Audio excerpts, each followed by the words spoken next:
Welcome back into another edition of College Golf Talk. Steve Burkowski, Brentley Romine with you. It is 2025. I'm going to say Happy New Year, partner, because it's the first one of the new year. I know there's always that conversation when you stop saying it. We're almost in February, but good to be back. The spring season off and running, and our little 3-month sabbatical has quickly come and gone. And goodness, we're what, 4 months away, a little less than 4 months away from crowning national champions at La Costa. But always good to reconnect and get this new year off and running in the college golf world. I always thought, Burko, that as long as you're still in January and it's the first time that you are seeing said person, it is okay to say Happy New Year. Once you get to February 1st, you got to find something new to talk about because that is no longer a topic of conversation. How was your holidays? I mean, you were in Argentina at the Latin America Amateur Championship. I was battling a flu bug and pregnant wife. Well, not battling a pregnant wife, but wife is pregnant due here in early March. But yeah, we're all just getting on the back end, but have kind of lived vicariously through you, if you will, in your early travels for 25. Yeah, it was fun. Holidays were great. Made a trip up to New York City, went to a Rangers game, a Jets game. The boys saw snowfall for the first time, so that was enjoyable. And as you mentioned, was in Argentina. Was very fortunate to get the call to join the broadcast team at the LAAC. Never been there before. Heck of a week, heck of a performance by Justin Hastings, and to see in a decade of that championship from Augusta National Golf Club, the RNA, the USGA, the three big powers to be, if you will, in the game of golf, working collectively. Enjoyed it thoroughly. Thrilled to be a part of it. Had a lot of fun, and seeing boots on the ground for the first time there, I get it. You all get it from afar, but to be a small part of it, really, really enjoyable. And now Justin Hastings has a really busy schedule in terms of major championships, getting into the Masters, the U.S. Open, and the Open. So good to be there, good to be back, and good to be off and running here as the new season is upon us. And you went deep into the spring preview, fall recap combo, Just a if little you bit. will. Just scratch. That's what you do. That's what you do. And what we're seeing early in 2025 are college standouts getting reps at PGA Tour events, and Luke Clanton, who's been center stage on that platform, and understandably and rightfully so, he's 2 points away from getting a PGA Tour card through the accelerated program. That it's going to happen. Whether it's playing in tour events, making cuts, as many have thought, if he doesn't win the Hogan Award, then the Hogan Award shouldn't exist because it's 12 months of amateur and college golf. So I think it's Anything just can a happen matter. in 4 months, Burko. Biastair could go on a run. He could win everything. True. I don't want to slight anyone else, but when you consider the fact Luke Clanton I'm did just giving you a hard something time. last year that hadn't been done since, what was it, Nicholas in 61 or something? I mean, it's a done deal. In my estimation, I guess it couldn't work out. But it is intriguing, and I'll be curious to see the balance from Luke or Jackson Coyvin of getting tour starts, making it work in a college schedule, because there's a commitment to your university as well. But I think the coaches and teammates get the bigger understanding, and what Luke Clanton's done for the last, call it 7 months. I'm not quite sure I've seen a run like that from a collegiate player. But back in the day, you didn't get a lot of college kids getting PGA Tour starts. So it's very difficult to get a comp to maybe John Rahm from a decade ago, where he played in Phoenix and finished in the top 10. There's always a one-off, but you're seeing Luke and others getting 4, 5, 6, 7, 8 starts on the PGA Tour. That was unheard of 5, 10, 15, 20 years ago. It just didn't happen. Yeah, there's definitely more ways to quantify how these college kids are stacking up against the pros these days. Accelerated being one, and we know when they rolled out the program a couple years ago, they went back 10 years, and John Rahm wasn't one of those guys who would have gotten to the 20 points with the initial criteria that they set forth. I think it was Patrick Cantlay, Justin Thomas, and there may have been one. Patrick Rogers was the other one. So there were only 3 guys 10 years before that who would have even gotten to 20 points. Now we're going to have 3 in the first 3 or 4 years of the program, with Gordon Sargent already accomplishing that about a year and a half ago. Jackson Coyven also at 18 with a made cut at the Farmers this past weekend. So I think we're in uncharted territory though with Clanton, and the reason I say that, and I was just giving you a hard time about the Hogan. I honestly think that you could give him the award today. I actually went back and for our Hogan committee meeting last week, and I had a friend of the program, Jim Colton, whose son Luke is now the top ranked junior in the country. He actually went back and got me the total Wagger points and the Wagger averages for the last calendar year. So basically the Hogan Award voting period, which starts at the beginning of NCAAs and then runs on through till they hand out the award. And Clanton, since last year's NCAAs, where he tied for second, has 1,500 Hogan average points, or Wagger average points. Ballester is at 1,400. The next guy after that, David Ford, is at 1,268. So there's such a huge gap, not only between Clanton and Ballester, but between Clanton, Ballester, and then everyone else. So I think at the very least, it's a 2-horse race. But man, I mean, Clanton's been so impressive. And you look at the strokes gained statistics on how he would have stacked up last year on tour. It would have been an immediate top 5 ball striker. I was down at the RSM, one of his runner-up finishes, 4 top 5s, obviously. And he was legitimately upset because he thought that he should win the tournament. And it was just it wasn't I don't know what you would call it, Burko. It wasn't a whiny upset. It was just a legitimate disappointment because he knows that his game is ready for that level. And correct. It's almost like the expectation. And I always cush any comparison to Tiger, and I'm not saying it's Tiger, but go back 30 years ago when Tiger came out and, oh no, I expect to win.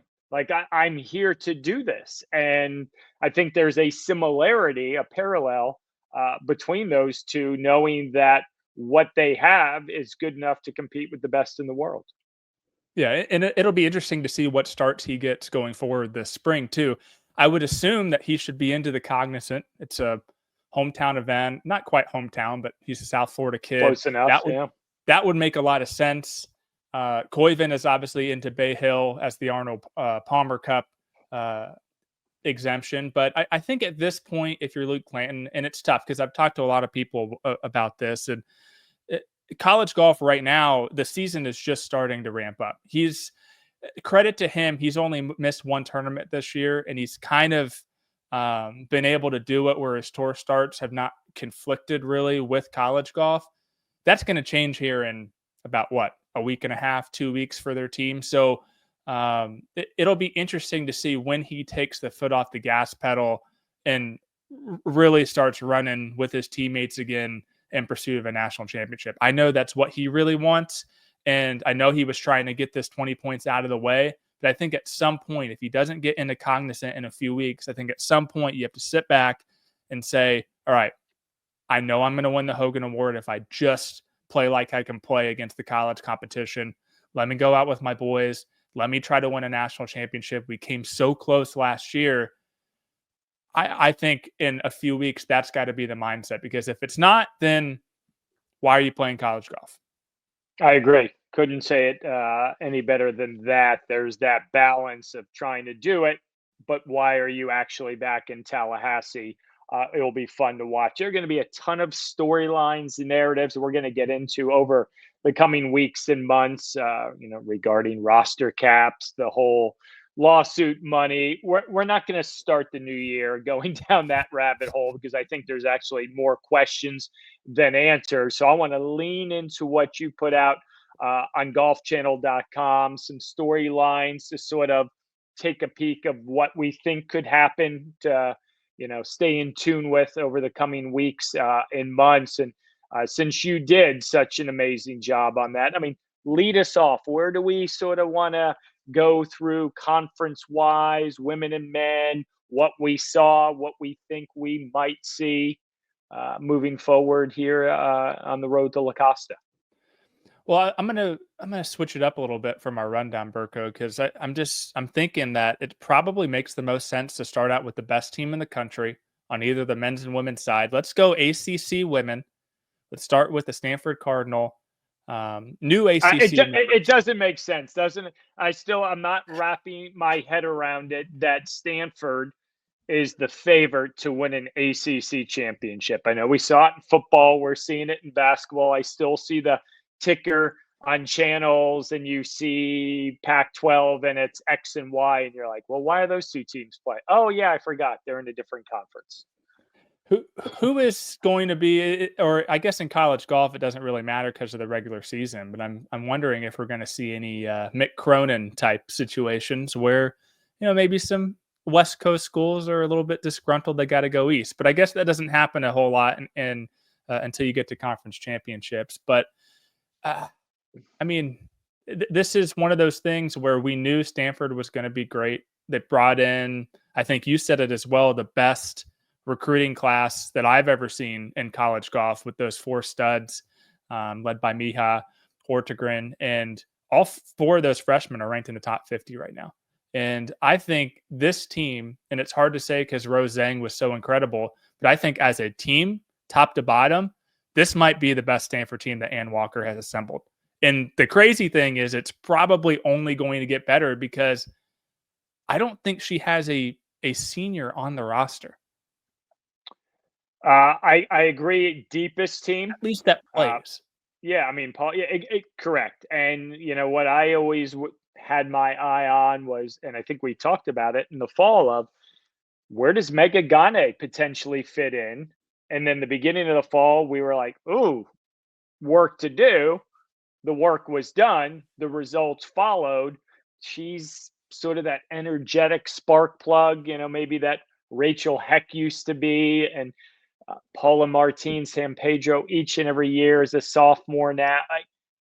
There are no weaknesses. You can go 7, 8, 9 deep, and those that don't play would probably be a 2 or 3 at most other schools. I mean, it's not a foregone conclusion, but in that conference and nationally, I think yet again, they are the standard. Doesn't mean they're going to win everything. But if you're asking us here in late January, I think we would be more surprised if they weren't playing on that Wednesday at La Costa for a national championship. Yeah, and it's tough to look at the fall and say, well, they couldn't have been too dominant. USC tied them on their home golf course. I would contend that was a very emotional week for Stanford. Ann Walker was not at the tournament. She was with her former college coach, Nancy McDaniel, all week. Obviously, Nancy passed away from her battle with cancer back in late October, shortly after that tournament. So this wasn't a team that was at full strength, if you will, because they didn't have their coach there. And they were still able to tie a really good team in USC. I just think moving forward, I know their thing in Palo Alto is to not talk about perfect seasons, not talk about any of that. Let us talk about it. But this is as good a chance as ever to not drop a loss at any point in the regular season for this team. And I don't think it's going to be particularly close looking at kind of how these other teams in the ACC performed. Virginia is the next highest ranked team at 11. Florida State's 12. Obviously, Mirabelle Ting missed a couple of events to play professionally. She's won each and every time she's teed it up so far this season. But every other team has 1 question mark, maybe 2 question marks. Now, before I kick it back to you, Wake Forest is a team that intrigues me. And they are already back in action. They played that 18-hole sprint up in Athens over the weekend. Chloe Kovaleski, incoming freshman, early arrival. We've seen what that can do to programs in the past, whether it be Stanford or USC with Annie Park. Chloe Kovaleski can come in and be a 2 or 3 player for this team, slide right up in behind Carolina Shikara alongside Macy Pate. And suddenly, I think they are probably going to end up, as we get to late April, as the main challengers to Stanford. Yeah, it'll be intriguing. And you rattled off some names that we've seen midseason additions. How do they transition, get comfortable, get along with their teammates? Certainly some valid points made on the Demon Deacons. Florida State, I can argue the best 1-2 punch in the country. Lottie Wode, Mirabelle Ting, but it's the newcomers. It's the 3 or 4 freshmen, Amy Bond, their head coach, as she told me at Folds of Honor, and throughout the fall, if they can get to where we think they can be, also to look at FSU for the women to be like, okay, is there a 3 that is dependable in each and every day? But Stanford, certainly the cream of the crop there for the ACC ladies. Let's keep it in that conference. For the men, North Carolina, maybe a little better of a fall than I thought. They lost a lot. Well, David Ford seems to be okay. What was it? The hip that was, gosh, was there Hip, gonna lower was that back. gonna? Yeah, I mean there was a lot of things moving. Virginia, solid. Ben James, but there's more than just him. Georgia Tech, they're on this kind of 3 or 4 year run where you're like, oh, they lost that person. Crystal Lamprecht's gone, but they're kind of knocking on the door. Those are the 3 for the men that stand out to me. And then I think the biggest variable is Florida State. We just talked about it with Clanton. We don't need to go down that rabbit hole, but when is that full throttle ahead, or did they lose too much? They lost 3 players that at some point were All-America selections during their time there. That's a lot to replace if you're Trey Jones, their head coach. Yeah, and I ran into Trey about a month ago here. He was doing a college golf camp for the College Golf Experience and Josh Jacobs thing there. And he was like, "Look, I told you at the beginning of the year, we're replacing 3 All-Americans, and you had us ranked second preseason." And yeah, I will admit that was maybe a little bit high, but I think this team is just starting to do what we saw them do last year, and that's build at the right time, peak at the right time. We say it all the time, you don't win championships in October, you win championships in late May, and this team, I think, is trending. When you look at the Jones Cup about a week and a half ago, Gray Albright beats his teammate Jack Bigham in a playoff. Tyler Weaver had a top 12 there. I'm not worried about Luke Clanton. Luke Clanton's going to be fine. I know I said earlier, he's got to start focusing on college golf at some point. He's going to do that, and he'll be fine. But it's the other pieces. It's the Gray Albrights who didn't have that great of a fall, but they're starting to figure it out. They're starting to get better. And so I think I actually picked Florida State to win this conference.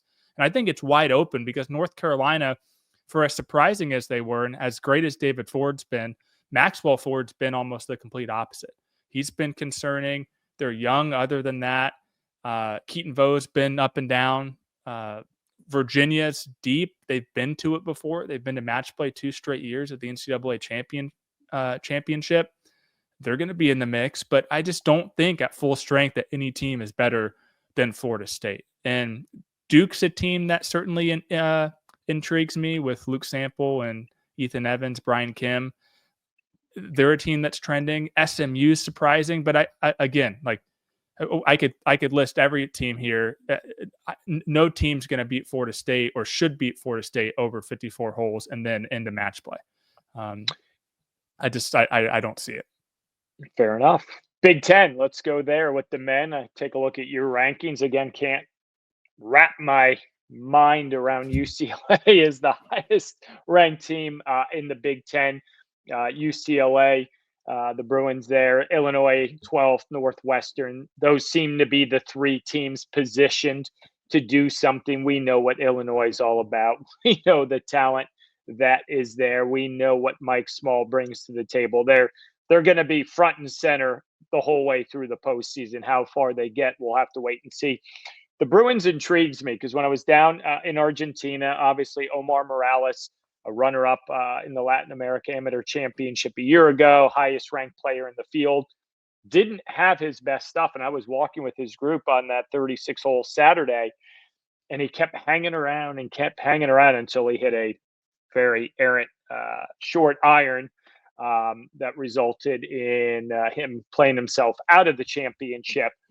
But I think the Bruins go as he goes. I mean, Pablo Areno is certainly very good, but I think Omar, will he make that jump to that Clanton conversation, to the Koivu as truly like a first team All America selection? I believe it's there. It's been fun to watch his progress and growth. But I feel like for them to get to that consistent top 10 level, only because looking at the Pepperdine's event this week, Omar's dead last in the 5 Bruins. You can have a little bit of a hangover from coming close in Argentina, but sort of like as you said with Clanton, you're not worried about him. I want to see Morales each and every week be in the mix because I think he can be that good. I think he very well might be. Yeah, certainly. Sherwood's beaten up on some of these stars in college golf right now. You mentioned Omar. Gordon Sargent was only beating 3 guys after 36 holes. Parker Bell from Florida down there as well. So that course can be really tough when it's cold out. So hopefully this is not the sign of something bigger for Omar, because UCLA certainly needs him. I know Illinois is probably this is their main motivation. I mean, they want to win an NCAA championship, but this might be something that is right next to it on the whiteboard, and that's losing to Northwestern at the Big Tens last year. That snapped, I think, 8 straight 8 in a years, row, 9 in a row. Yeah, like something crazy, like 13 of 14 before that. Obviously, Minnesota won back in 2014, I think it was, but I think I ended up going Illinois here to get back on the saddle in the Big Ten, and that it kind of piggybacks off your story about Omar. Like if he's struggling, that's no good for UCLA. This is a team that made regionals last year for the first time since 2019. They finished 7th, so they nearly got to the national championships at Omni La Costa. But if he's not at full strength, I think Illinois gets in there and shows off kind of, I mean, we talk about Florida State women. I think Illinois has one of the best 1-2 punches in the country when they're on, and Max Herendeen and Jackson Buchanan. And it's a very similar, now that I mentioned Florida State women, it's a very, very similar makeup to that team, and that Mike Small relies a lot on some freshmen at the back end of the lineup. He's proven time and again that when it comes to coaching and getting guys to develop quickly, he's one of the best. So Illinois is a team, I think a school to watch out for might be Michigan State. I know they were ranked something like 82nd after the fall, but Ashton McCulloch, one of the top players in the conference, had a very nice fall, obviously built off a run at the U.S. Amateur this summer. There's a lot of question marks. There's a lot of teams that I think are, probably concerned going into the spring. I think Michigan State's got to like where it is, a bit behind one of the best players in the conference. You take a look at the Big Ten women, 3 teams ranked in the top 10, USC, Oregon, Northwestern. I think the women of Troy, we've kind of learned, are always going to be in the mix. It doesn't matter if they're in the Pac-12, the Big Ten. For Jasmine Koo to come in as a freshman, have the fall she did. We know what Catherine Park's capable of. I think if you get maybe a little more consistency out of Bailey Shoemaker, there is maybe the second best team in the country in terms of what's possible. Oregon, Derek Radley just continues to build. A big fan of Kiara Romero. I love how she plays. I love how she goes about her business. You watch her walk on the range or down a fairway, and you're like, God, she looks like a professional golfer in the manner in which she handles herself. And then Emily Fletcher in Northwestern, they're just rock solid. They remind me of Mike Small and Illinois men. You roll up your sleeves, you dig it out of the dirt. Or the snow. That too. But there's something there. You know what I mean? Like, it's not a one-off. We just see them every year, and I'm always bullish come March or April. This is their year. This is their year to maybe win it all. Hasn't quite materialized, but I think USC, the standard, but a couple others that certainly within reach. So I went back and forth on who to pick to win this conference, and initially I had Oregon there, but then I talk about the Mick Cronin stuff earlier. This championship is at Bull Rock in Maryland. Oregon has not fared well traveling to the East Coast, as we've seen with the Darius Rucker Intercollegiate the last couple of years, where they finished toward the bottom. I think they were even last one year. So I think USC, just in terms of that big three, has to be the favorites. But again, playing these golf courses on the East Coast, these it's a different type of golf course, I think, than a lot of these West Coast schools like USC and Oregon see on a day in and day out basis. And because of that, I think Northwestern's got to like where they are. Michigan State's been a team that I've been bullish on for, gosh, I mean, there's been some times in the last 4 or 5 years where I really thought this team on paper looked great, and they've the COVID year was certainly tough. I thought that was probably one of Stacey Stoll's best since she's been at Michigan State. But this team with Brooke Bierman at the top, she didn't finish worse than T11 in 4 starts this fall. I think the team had a couple of runner-up finishes as well. They could surprise. I just well coached, again, like Northwestern, gritty, northern climate. And, it could be one of those things where they win the Big Ten. I mean, they've done so 3 of the last 7 years. So there's some precedent there. And what about UCLA? I mean, it's probably no secret that they're down one of their best players. Zoe Campos turned pro. She was one of those 3 collegians to bypass their final semesters of eligibility, along with Adela Cernasek from A&M and Julio Lopez Ramirez from Mississippi State. I think it's big that Caroline. It's enormous. I think it's big that Caroline Canales comes back, but do they have enough without Zoe Campos, who's been so great for them, to get into the conversation, not only in the Big Ten but nationals? Every team that pops into mind, whether it's Washington from 7 or 8, 9 years ago, Alabama 3, 4 years ago, teams that have lost multiple players, their springs have been a disaster. The records show that. To lose one doesn't help your cause. I think it's going to be a big uphill climb for the Bruins in the spring. Doesn't mean they can't. Zoe Campos is one of the 5 best players in college golf, maybe one of the best 3. So you lose that, you're now losing someone that's averaging, 70 and change from your team tally each and every day. So I think the run they made last year will be very difficult to duplicate in 2025. But the good thing, if you're a Bruin fan, you got 3 months to figure it out. Also, keep an eye on the Buckeyes. And I'm not just saying that because of, some momentum from the gridiron. They add a player in Chloe Lamb. I think she's from New Zealand. She's going to come in midseason. I think she's going to be huge. I mean, Faith Choi had a great fall. Carrie Hollenbach's coming off a win at the Sally. Like, Lisa Strami, like, she can coach. I mean, we've seen what she can do at Kent State. Like, she can coach, and adding someone like that, I think that's the final piece of the puzzle for them. So that's another team that I wanted to kind of throw out there as a potential to crash the party. This is going to be fun. We should go up to Bull Rock and cover this one. This one's going to be good. Put in your travel now. Let's jump to the Big 12. Start with the men. Arizona State, Oklahoma State, Arizona, the top 3 teams, all within the top 12 of the rankings. ASU, talented. I mean, the fact that they didn't get to nationals last year, whether they admit or not, has to be motivating.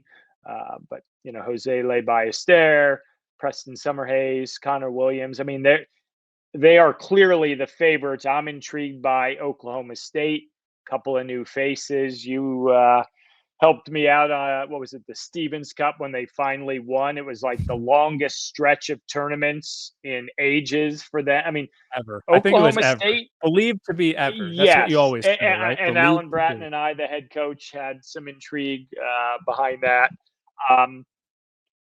Let's see what they're made of. You know what? It has been slim pickings relative to the 70+ year standard they've had in Stillwater. We quite honestly haven't talked much about Oklahoma State since they won it all back on Carson Creek with one of the great collegiate lineups we've seen in the last 20 years. Um, can they get back there? In this new age of NIL and everything else that goes around it, it's not a knock on them because I think it's applicable a lot of places. Your school and what you've done, I don't think sells anymore to the point where, oh my gosh, Oklahoma State offered me a golf scholarship, I'm in. Sadly, that's not what it's all about for the kids these days. Yeah, and I think it's a little bit more what some of the schools around them are doing. The job that Ryan Hibble's done, what, an hour and a half south of that? You have Texas not too far away. Just the depth of the sport, the parity of the sport, I think has made it to where Oklahoma State isn't the end all be all. And that's not to say it's not a great place to go. I think certainly if you want to play golf and play a lot of golf, that's has to be at the top of the list.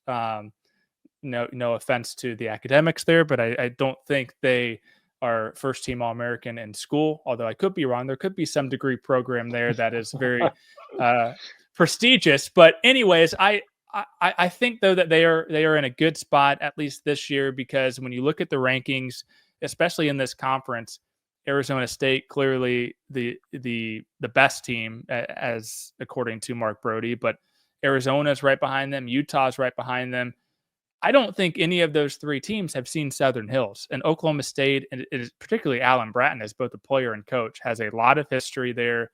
I think they might have won a Big 12 title there in the last decade or so. So certainly probably should be the favorite. I think I picked them to win. But as far as if we're projecting past that, which of these schools have the pieces to win a national championship, I think you got to look at Arizona State. And they've been there. They've done that.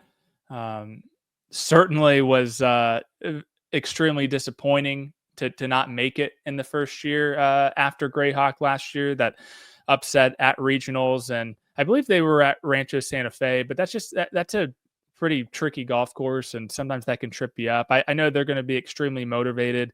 Connor Williams is a player who you look at what he's done and you look at the numbers. He's solidified himself right behind Biastair and Preston Summerhays is kind of a three-headed monster there. So they've got the talent. Arizona, I'm a little bit concerned about because of the departure of Tiger Christensen, and that came to me as a little bit of a surprise too, because going into DP World Tour Q School, Tiger, obviously, I had seen them at the St. Andrews Links Collegiate, and Zach Poyo was the medalist there. They had a great week there, ran into a really tough and kind of home-cooked Northwestern Wildcats team. But I was surprised because I thought that Tiger would go to Q School, would get his status, but then I thought he would come back to school, and that clearly didn't happen.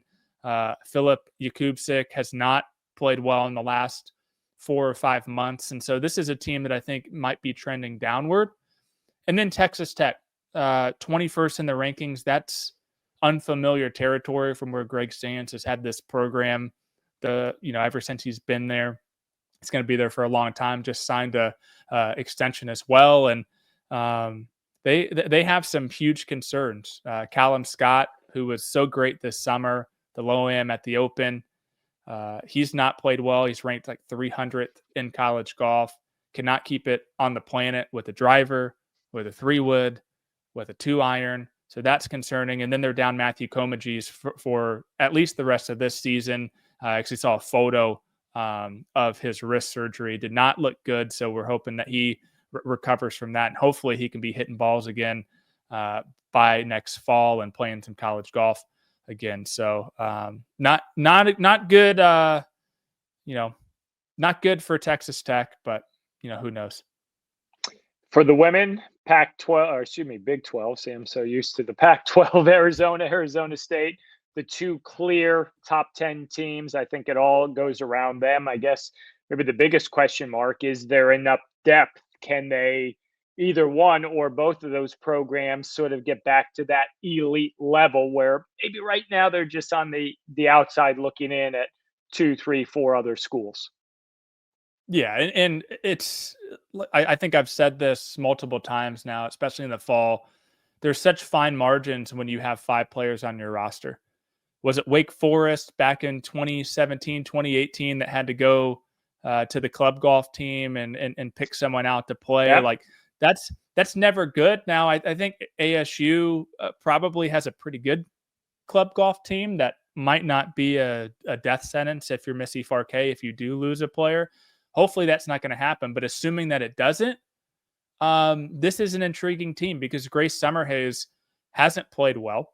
If she plays like she can, all of a sudden they run 1 through 5. I've been, very pleased by what I've seen out of Patience Rhodes. She got off to a tough start to her college career. I think she battled some injuries, just kind of had tough getting acclimated to college golf, but she's taken off. Like this is a very talented team. I think they, I think they run into a little bit of trouble going to Houston. And I think I picked Kansas, and you have to go 1, 2, 3, 4, 5 teams down the rankings in terms of this conference to get to Kansas. But I think Lindsay's done a great job there. Obviously coming over, and a couple of seasons ago, there's a lot of depth on this team, Burko. Like Lily Hurst, I think she had 3 top 7s. I'm looking at. If they could just get their other 2 seniors in Jordan Rothman and Lauren Clark, who were probably preseason 3rd team or honorable mention all conference going into the year, they've not played well. If they can get them in order, this team runs 6, 7, 8 deep, and so I think that's going to happen, and that's why I project them to win this conference and surprise a lot of people. I think they get to nationals and make a little bit of noise. Let's go to the SEC. Quick glance. 5 of the top 7 teams, 9 of the top 20 all reside in the Southeastern Conference for the men, and they don't include Alabama, Tennessee, Texas A&M, and Georgia. That's pretty deep. That's strong. And Auburn, they win 10 times last year, the national champs. You throw Oklahoma, Texas in the mix. Ole Miss ending the fall number 1. LSU's been solid. Vanderbilt's 15. To me, you can throw 10 teams in there, pick out a blind one, and feel reasonably good that they can make a conference championship run. I know it's late January. I'm not sure I ever recall one league being this bunch, because we've done this long enough now, Brentley. It would be, Vanderbilt's the favorite. Carolina. I don't think that exists this year, which I love. The prospects at this point of there's 10 teams that could win a national championship, maybe even more, where for a long time we talked about 1 or 2 teams, yet they didn't win it all. So it just shows you the ambiguity of the whole scenario. But you can go anywhere here and feel good about the possibilities. Yeah, it certainly helps adding Oklahoma and Texas to this conference, the 4th and 5th ranked teams in the country, respectively. I think I'm on the record as saying that Oklahoma is my national championship preseason pick. I like the depth, I like the coaching, and they've done nothing so far to really push me off that. And I forget who said it, but maybe last week, it might have been at the PGA show. Someone asked, do you think Ole Miss is for real? And can they beat Auburn? And can they beat some of these other great teams? And my answer is yes. Michael Asasso, we know what he could do as long as he doesn't get the stomach virus again, like he did last year around conference championships, which kind of tanked his game. I mean, we saw it. It tanked his game until the fall. But Cameron Tankersley, winning the Patriot this winter, having a solid winter. Cohen Trolio, if they gave a comeback Player of the Year award, which pivot real quick, Burko. If there was a comeback Player of the Year award in college golf, who should it be named after?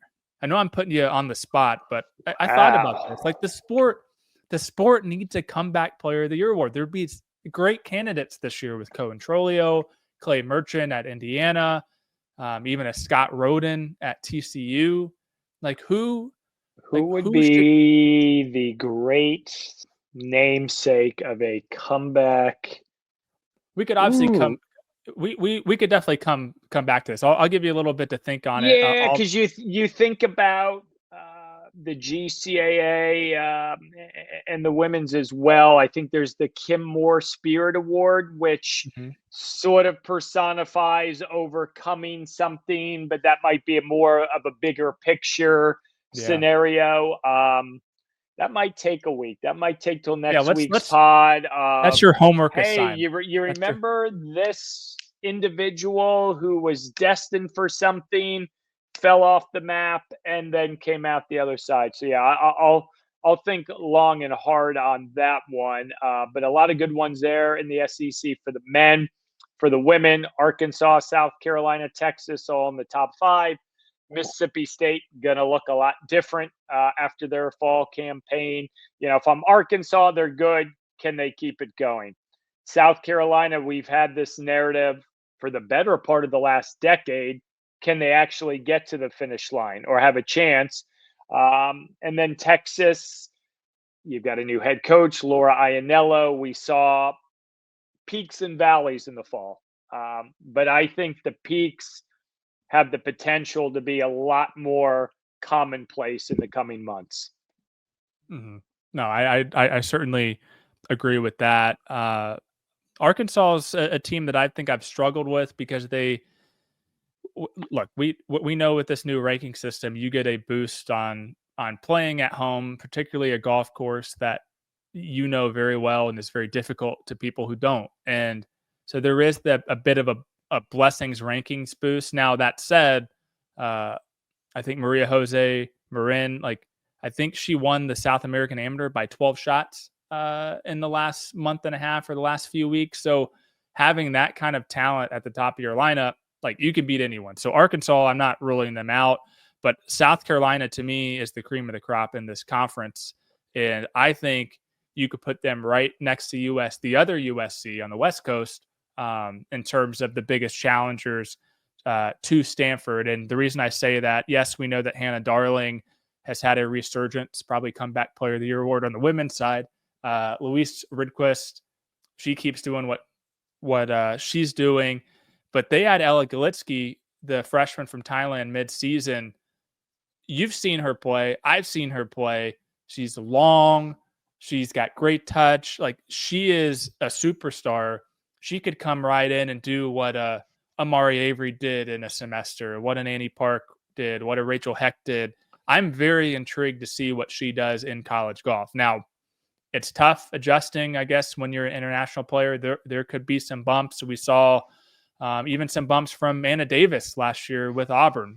Didn't really have her best stuff till later in that spring season. But if everything goes according to plan and she plays to her potential, this is going to be a very scary team. And I think they're going to finally buck that narrative that this team is soft when it comes to late April, early May. And I think Kaylin Anderson, she's probably told you that too. She's told me this team needs to toughen up when it matters. We'll see if Ella Galitsky can make that happen. As far as a sleeper, speaking of bucking the trend, I think it's fine. I mean, you're wearing the hat. I think it's finally the year. Finally, the year that we see Florida get back to the national championship. It's been too 2019. long. 2019, 6 years. Frankly, haven't come close some of those times. It's not like it's been, oh man, they probably should have been there and they didn't. Just for whatever reason, just the pieces have not fit together. This team this year, they're deep. Even someone like Caroline Tuttle, she had a good winter. She didn't play at all in the fall. I think she won either the Dixie or one of those winter events, and to have that. Yeah, won the Dixie and finished 5th at the Sally. Yeah, so she's been a real breakout for them this winter. Could potentially slide in to the top 5. So, I mean, just they're a little young. So that's my only concern. But again, that might be a good thing because they don't have any of that scar tissue. Quickly wrapping up, a peek at the mid-majors for the men. Pepperdine inside the top 20. Can they get back to that magical 3-year run? San Diego State at 32nd. I'm intrigued. Does Justin Hastings sort of catapult to the next level with that win in Argentina? And UNLV starting at 44th. They're wrapping up the Southwestern Invitational today. UNLV is winning. That 44, well, who knows with the rankings? I don't want to start the new year there. That 44 could become a top 25 or better, potentially, if John Paul Hebert gets these Rebels. Hey, by the way, the job he's done in a couple of years, Yeah, really impressive. And then for the women, I feel like we don't have that Pepperdine from a couple years ago, or a San Jose State, that legitimately they were making match play. I'm not quite sure it's in the water right now for them, but could change as well.